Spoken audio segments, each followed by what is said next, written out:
అయితే సౌలు అంటాడు, బాబు నువ్వు ఎదిరించటానికి అది ఇప్పుడు కొండ కాదు, తాతల నాటి కొండ.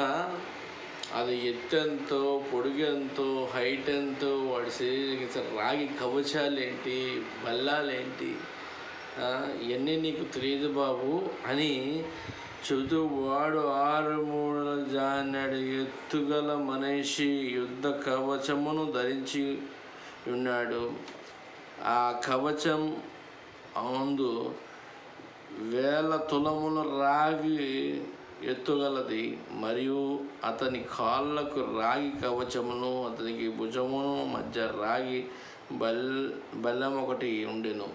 అంటే ఎన్ని కవచాలు ధరించుకున్నాడు రా. మనం కత్తులు విసిరినా, ఈటలు వేసినా, బల్లాలు వేసినా, ఏ వేసినా చావడరా బాబు, వాడిని చంపటం అనేది అసాధ్యమని ఇక్కడ వాక్యం సెలవిస్తుంది. అదే విషయంలో 17వ అధ్యాయం 8-9 వచనాలు కూడా ఇలా రాయబడి ఉన్నాయి.